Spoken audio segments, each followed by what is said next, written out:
This is Daily Blast Live. We're talking about what you're talking about. Real, honest, entertaining, live. DBL starts right now. 3, 2. Welcome to Daily Blast Live. It is Friday, the first Friday of 2020, January 3rd. I'm here with Brandon, Lindsay, and I'm Tori. Al has the day off. Let's get right to it. We have serious breaking news overnight. A U.S. airstrike has taken out Iran's top security and intelligence commander, Major General Qasem Soleimani, in Iraq. The strike is a serious escalation in ongoing tensions with Iran. And already there are protests in that country and calls from Iran's supreme leader for retaliation against America. In response, oil prices have spiked, global stock markets are down, and World War III is trending on Twitter. Really quick, I want to make this very clear. If you have no idea what's going on and you're a little concerned, I just want to make it clear. This is not a good man. Soleimani is a bad man. So Trump is not wrong to want to take out someone like this, okay? I want to make that very clear. He's also not a war hawk, which I like about Trump.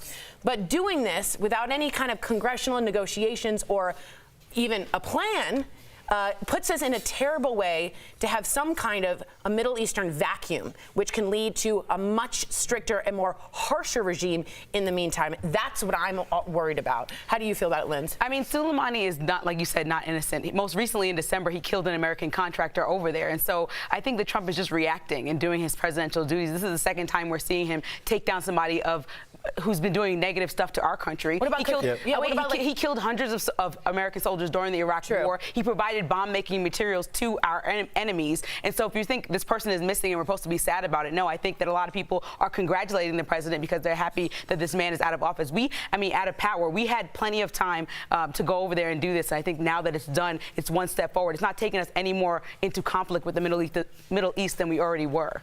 I mean, this man, yes, I agree with you all. Yes, he was a bad man. But at the same time, he's looked at and revered as a war hero in Iran, in that country. And don't think that, for people to think that and to try and say like, oh, this is something like killing bin Laden, or this is just like killing a head of ISIS. No, it's not. Because this guy was pretty much second in command when it comes to foreign policy in Iran.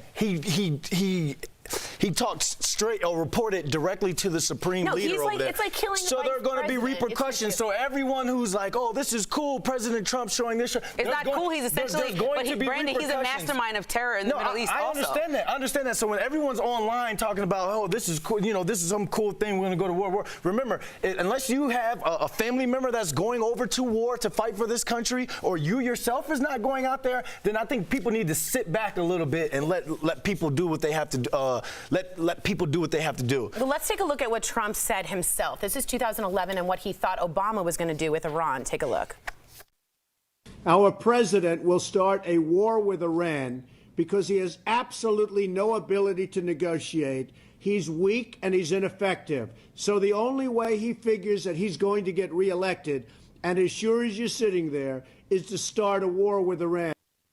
So, sure as I'm sitting here, that is a plan that a lot of people are saying this is an election year. This is exactly what you do. You get a boost from the war. Meantime, you put our people, our men and women in danger, and you don't let any Democrats in the Senate know you're about to take out the #2 guy in Iran. It's worrisome to me that there isn't a plan. You also said that he's not a warmonger, so then this would be, this is kind of crazy coming from Trump. So obviously there was a reason that he's doing this. In the past, Democrats and Republicans both have said the world is better off without Soleimani. So we'll see where it goes moving forward. I'm sure they'll be looped in, but I think we have to wait to get all the information before we speculate on the panel. All right, let us know what you guys think. It's a big, big day. Our thoughts and prayers, though, right now are with everyone in Australia, as more than 12 million acres have burned so far, as massive wildfires have ravaged the country. A total of 18 people have died nationwide, and the fires are expected to last last for several more months as the hot weather continues. Meanwhile, the government has now deployed military ships and aircrafts to help. Get this, they are estimating that 500 million plants and animals have already been lost. I want to show you some pictures of a red sky. This is not filtered at all. This is just what is in Australia right now. Everyone look at your screen. That is Australia right now. I also want to show you a quick video of a koala bear. They are, of course, Aussie natives. They don't need water, okay? They get it from eucalyptus leaves. It is so hot, they're stopping bicyclists to just get a quench of thirst. Someone found one of a koala sitting in her rain bucket, just sitting outside trying to cool off. We are at extreme temperatures here in Australia. 500 million plants and animals. We just want to say we are thinking of you in Queensland and everywhere. We are hopes and prayers, absolutely. All right, guys, now that the holidays are over, the battle of the bulge begins for many of us. Kate Hudson is getting real about her holiday weight gain, posting this to Instagram showing she weighs 136 pounds and setting a goal of losing 11 pounds to reach her ideal weight. Meantime, U.S. News and World Report has just released its ranking of the best diets for 2020. And coming out on the top, the Mediterranean diet, which emphasizes fruits, vegetables, and olive oil and fish. The DASH diet comes in at number 2, which helps fight high blood pressure. And the flexitarian diet ranks number 3rd with its focus on fruits, veggies, whole grains, and plant-based protein. The lowest ranked diet is the Dukan diet, which is described as too restrictive. The popular keto diet is also at the bottom of the list with its focus on high fat and low carbs. And finally, the Whole30 diet is also ranked near the bottom. That diet encourages participants to cut out all traces of sugar, alcohol, grains, dairy, and legumes for 30 days. That diet sucks. That's a terrible alcohol. It's a terrible, terrible diet. Can I tell you guys, I went home and my mom looked at me and she said, wow, I thought the TB was putting 10 to 15 pounds on. Whoa! So I genuinely gained 10 to 15 pounds. Thanks, Mom. But I was looking at all these diets as soon as she said that. Like, what can I do? What can I do? Because I know that I gained weight since I moved here. But, you know, there's a lot of good food in Denver. But I have to do something that's sustainable because I think when I try these crazy diets that you mentioned, it doesn't work. I get really skinny for like 2 weeks and then blow up like a house 2 weeks later. Because I think people, they put too much pressure on themselves. I've never had to go on a diet to lose weight. I've always, as a professional, I know. Like, try gaining weight. Try gaining weight. Try eating 13 peanut butter and jelly sandwiches a day to try and gain weight. So very true. Yeah, so that's skinny shaming. That's a double standard, and I fell into that trap. I apologize. No, still win-win for me. But listen, Lindsay, we talk about accumulating wealth all the time. It's the same thing when you're trying to lose weight. It just doesn't happen overnight. You really have to work at these kind of things. And this isn't something, a lot of people, they were like, oh, dry January. Oh, I'm going to work out every day in January. But then they stop by like January 14th, 17th, because you have to realize that you have to really put in a lot of work when it comes to losing weight from like January to like April to really see some of the results that you want to. So you can go on your diet, but understand that you have a long road ahead of you. You can it's a do marathon. It's a marathon, but we can do it together. Let's hold each other accountable, DBL. Fine. We are accountability buddies. And Mrs. Granger, you're awesome. Oh, man. Rude. This is a great story that I really want to get Lindsay's take because she has a strong take on this. We all know Blue Ivy Carter, daughter of power couple Beyonce and Jay-Z. Well, she partied with her mama and rapper Megan Thee Stallion, who posted these pictures from New Year's Eve. But now 2 journalists from Harper's Bazaar and Vanity Fair are apologizing for their comments about the 7-year-old in these photos. One tweeted, I have a feeling the Jay-Z face genes are about to really hit Blue Ivy, and I feel so sorry for her. The other responded with, she'll just get plastic surgery at 16, a la Kylie Jenner, and we'll all have to pretend that she always looked that way. I can't allow myself to feel too sorry for the incredibly rich. They have both since deleted their tweets, and since this moment have both apologized, especially one saying, especially as a black woman, I shouldn't have said this about a black girl. But Lindsay, you had a strong take on this. Because you guys know like how I feel about talking about children in general. I think they're off the table. But when you have writers who have this job to write about what's going on, and then I think it's pathetic that you're attacking a child, especially about features that she can't control. Okay, so my hair was like Blue Ivy's when I was younger. My nose was like Blue Ivy's when I was younger. And constantly since that little girl was born, they're saying, oh my God, she doesn't look like North. Kim Kardashian's daughter because her hair was not as curly, her nose was not as slim. And so they're not understanding that kind of idea and that kind of creation of what beauty is in America and across the world is what makes black women uncomfortable as they grow up. And so we have to normalize that people look different, and that's okay. And it's really frustrating that this little girl's gonna grow up with all these attacks, thinking that the way she looks and the way her hair is curly or the way her face is made up because of her parents is not okay. Wow. And I think that the journalists should do more than apologize. They should be fired because they shouldn't be journalists if they want to call themselves that and condescend a young girl. You think they should be fired? I absolutely do. Because this has happened time and time again. It's not the first time. With these particular journalists? No, with several journalists. That's what I mean, talking about these two kids, comparing Blue Ivy to Northwest and saying that Blue Ivy is basically ugly because she looks like her father. So in that case, yes, I feel as though they should be fired because they continuously do that. But let's not.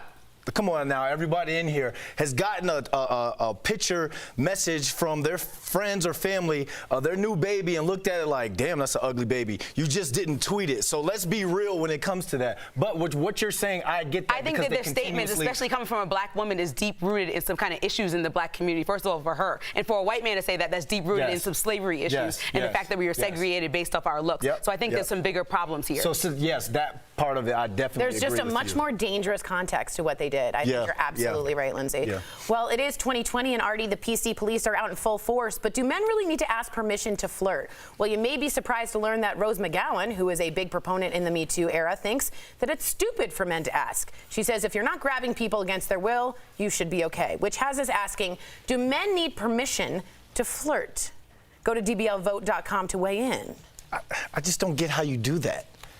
Like, I really don't get how. I agree with her where it's like, as long as you're not doing it, there's no repercussions if someone turns you down. One thing that I hate is when I'm out with a friend and he tries to go talk to a girl and a woman, and she kind of dismisses him a little bit, and he's like, well, I don't want to talk to that girl anyway. You ugly and your hair nappy anyway. And I'm just like, bro, like, it's not the end of the world. Like, calm down, chill out. And the cat calls, I hate cat calls as well. When someone you're with is like, hey, little mama, what you doing over there? I can't stand that as well. But permission to flirt, like, don't you think it takes away the flirting when you ask permission? Yeah, I think that would be weird. But I think after Me Too, everyone's like, kind of, what should I do? I don't know how to behave or how to move. But I think it's very simple to all men and women out there who are confused about this. If you make an advance to somebody, flirt with them, wink at them, say they look nice, and they look at you like you're crazy, or don't say anything, or just look at you like they don't want you to do it, don't do it. Yeah. Stop. It's really simple. That's it. Keep it moving. It's just that should be the end of the bottom line. I never understood, and this always kind of bothered me, and we'll get to the megaphone right now. It's at 64% say no, they don't need permission. 73% just jumped. Yeah. I agree. I never understood, though,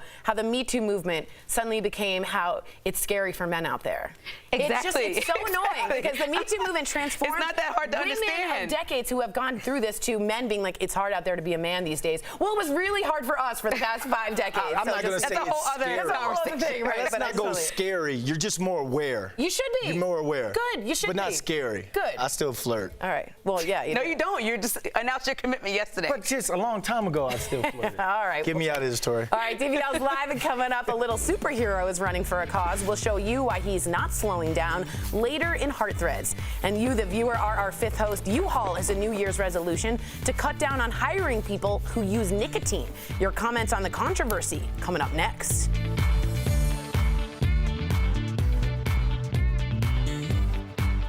Don't look good. Hi, DBL Nation. Happy Friday. Thanks for joining us today. Let's go to the desk and see what's going on with our hosts. I understand that. Lindsay, Brandon, let's keep chatting about this. About which topic? Whichever one you want. What are you talking about, Brandon? We're just, after Lindsay made her point, which was a great point about Blue Ivy Carter and these journalists, I should have just cut it there, you know, and we should have moved on to the next But I think segment. that, no, I like how, I'm not even going to lie. You look at in your personal phone and maybe get a picture, you're like, you know, but that's a baby, and then they grow into whoever they grow into. I'm not coming at the makeup of a person saying, like, oh, my God, she had ugly parents or whatever. That's a child. And especially when it keeps coming down to Blue and it keeps coming down to features that are African-American features specifically, right? We're talking about her nose. Beyonce had to put it in a song.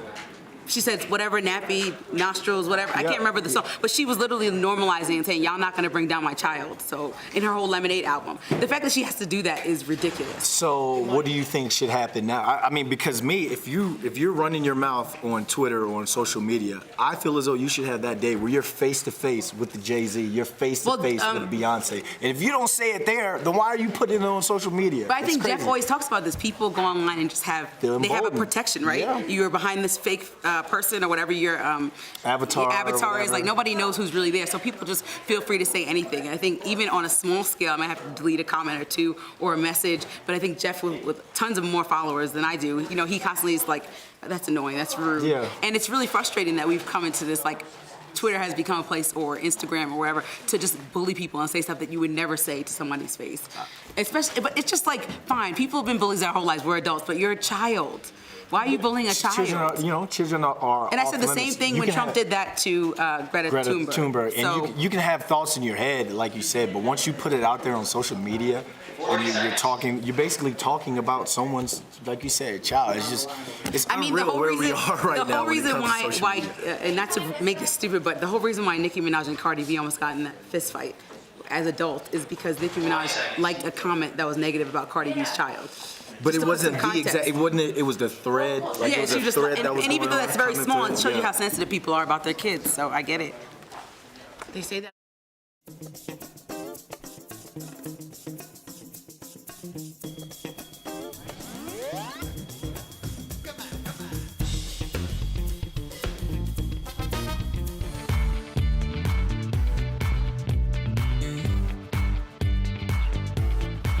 Welcome back to DBL. It's a new year, and many smokers have made a resolution to quit. Good job, especially if they want a job working for U-Haul. The moving company will no longer hire nicotine users in most states to ensure a healthier workforce, and that has many smokers fuming.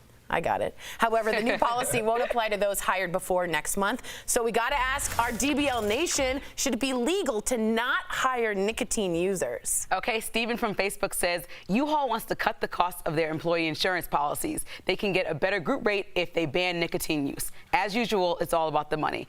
And listen, I don't know what their reason is, but I really think that U-Haul needs to stop. What are they going to ban social drinking next? Like, if people do it off hours, not at work, and especially not inside of the U-Haul truck, what is the problem? Nicotine is legal for anybody 18 plus. I'll tell you what's the problem. They take breaks, smoking breaks, right? And in Japan, it's added up to 6 extra days of literal vacation days that non-smokers could have that smokers are getting because they get to take a break all the time. So it literally is cutting into work time. But they're banning smokers who do it off the job too. So even if you're not smoking while you're in, so you can say no smoking at work, right? But don't ban them if they smoke and they can't pass the test in the health when you sign up your health papers. Like, that's kind of, well, it brings everybody else's health care up. Give them a time limit to get from A to B. All if right. the packages aren't delivered, you're fired. You're fired. You two calm down, go have a cigarette. Lori from Facebook says, I'm a non-smoker. I get banning smoking on company property or inside their vehicles, but I'm shocked it's legal to discriminate for doing something legal on your own time. I guess that kind of alludes to what Lindsay was saying about social drinking. You're still drinking. But U-Haul is trying to put together more fitness and wellness programs for their employees. And I like the fact that they're doing this. Cigarettes bad. You know, nicotine is bad. But so is alcohol. So then you can't just ban one and not the other. That's true. The problem is with the discrimination of a cigarette smoker seems wrong. You can't discriminate against age or gender. So why can you discriminate if you're a smoker? And it seems wrong, but I don't know. I have a thought. Okay. All right, Mark from Facebook says, my son works for U-Haul. They have numerous programs and incentives to help keep employees healthy. It's a little intrusive to me, but they are recognizing the benefits of having a healthier workforce. I completely agree with this. One man said he smoked 2 packs a day and cut down almost entirely. So it's a fantastic thing. To keep his job? This is in Japan, actually. But for U-Haul, the idea is some states allow you to discriminate against nicotine users. And so they're doing it only in those states. But why not incentivize it with, if you're a non-smoker, you get extra days instead of punishing those that are smoking? That's a good idea. That's my Yeah, because they always give you that bonus in some companies. If you don't smoke, you check the thing, like you get a little more money. Exactly. So, or you get a little more money in your health insurance package or whatever, money off. So that's a good incentive, I think. Thank you. Okay, Angela from Facebook says, I don't smoke, but the principle of this hiring practice bothers me. I would never work for a company that controlling. It really does feel controlling. I really keep going back to the alcohol thing. Like, alcohol is very, very bad for you. I think Al and we all talked about it on another panel saying how bad it is for you. People don't address because we all socially drink and it's fun, but smoking is equally as bad for you. But smoking, again, if you are a nicotine user, U-Haul is putting out the hypothesis that you will smoke at work, and that will take time away from their job and your productivity, which is fair. It's just crazy how we're jumping on a corporation for actually trying to do something good for the employees. Your private uses and vices should be allowed to be. A lot of people don't want you touching those. Okay. You know what I'm saying? I know what you're saying. Touching them. All right. Coming up on DBL, meet a boy who's on a powerful mission of mercy and discover what's fueling his spirit to run. Heart Threads is coming up next.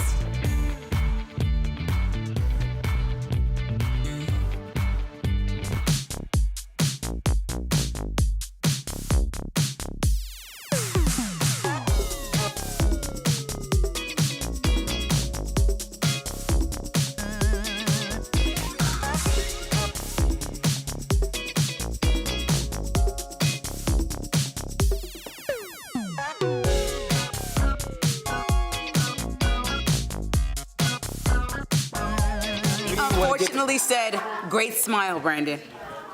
Thank my father and my This is stepmom Joan Brown. for getting Joan? braces. I don't know what's going on. You need to clear your eyes out this morning. Might be some Wow. Wow, that's years I'm and just joking. years I of said be braces. nice. Be nice. Be nice to Blue Yeah. Ivy. Be nice to Mrs. Brandon Granger, Ivy. I loved your little comment. Mommy, he's So- saying that he's happy that you called me chubby. No, I'm just saying, you get bullied, and then you start bullying other people, and that's what you just did. So this is my mom's So fault. here's a question from John Venturini. He says, let's broaden that question. Is flirting acceptable, man, woman, otherwise? Because look, I've had women come up to me and hit on me, so should they ask? They should be able to ask for consent. I know, to but talk how to does that me. ruin the moment? I feel like I think what is flirting to people should be crystal clear. Like, say the flirt.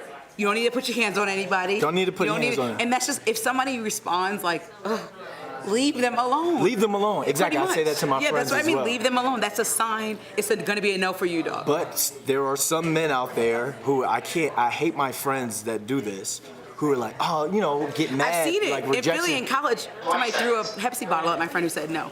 That's rude. You can't get that mad about somebody who doesn't want to date you. Except somebody who doesn't want to flirt with you and call it a day. Pack it up.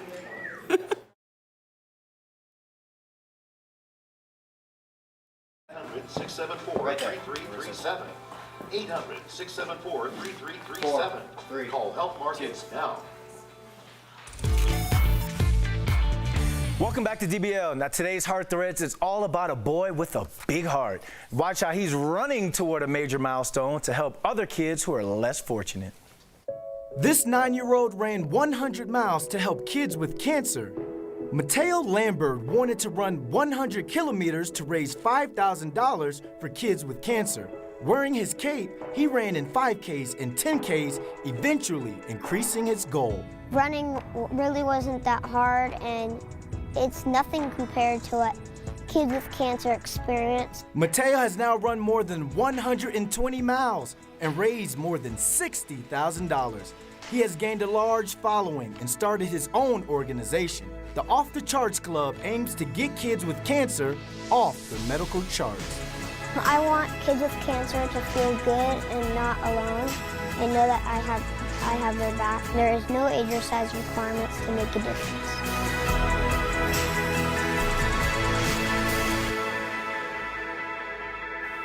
Wow, real life superhero. And for that, I say run, Mateo, run. We'll be right back.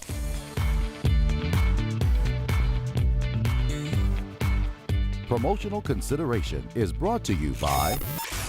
Hey guys, welcome back to Beauty Blast. Today, we're talking another makeup mistake that most of you are actually doing. It is the nastiest one of all, if you ask me. Yes, my friend, it's using an old, nasty, dirty butt beauty blender. These are terrible for you. Now, they're not always terrible, so let's break it down real quick. You can use beauty blenders, friends. Now, you can use them brand new. They're great that way. Get them a little wet, they help blend out all that full coverage makeup, and it's seamless. Perfect, keep it moving. You can also use beauty blenders if you're washing them occasionally. These are great. They're a great help when you wash them because they're keeping everything sanitary. Now you can buy a liquid cleanser or you can buy the hard cleanser to actually keep these guys nice and clean, and it'll make a world of difference. But the last thing that I want to see you do, my friend, ooh, don't make Jory for the sleigh mad. The last thing that I want to see you do is put this nasty beauty blender right back in your beauty bag and just let it sit there for 2 more weeks until you put on that full coverage makeup again. Whew, you're looking at a makeup artist's nightmare at that point, my friends, because these guys are just a sponge at the end of the day. These are collecting and harvesting bacteria that can be super harmful to your skin. So you know that last time that you broke out, you know the last time that your skin felt kind of weird and it stung a little bit, you know that last time that your makeup just didn't turn out right and it had that murky little brown tint to it? It's not because your makeup's bad. It's not because you have bad skincare. You might check out the skincare videos before. And it's not because like you're just a bad person or anything. It's because you have this nasty, dirty wop beauty blender in your bag and you're not cleaning it or taking care of yourself. So with that being said, I have 2 things that might help you. Back to square one, clean your beauty blender. That is gonna be the first and only thing that you can really do to help yourself. And the second one is, you can just use disposable sponges instead, guys. Alcone wedges are a great alternative to beauty blenders, and you can throw them out and keep them moving, and they're super cheap. Now, for more beauty blasts, make sure you're checking me out at Jeray for the Slay, or comment down below for what you want to see on the next beauty blast. We'll see you guys next time.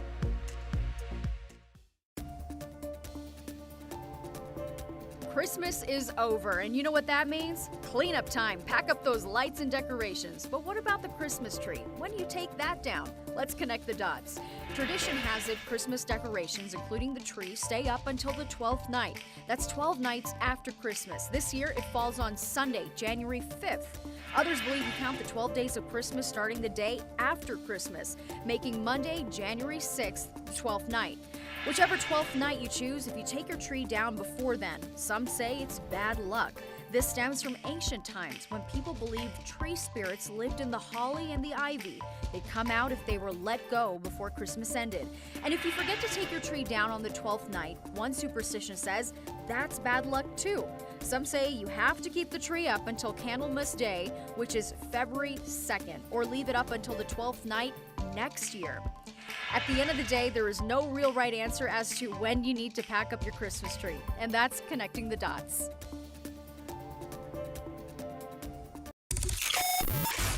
Hey.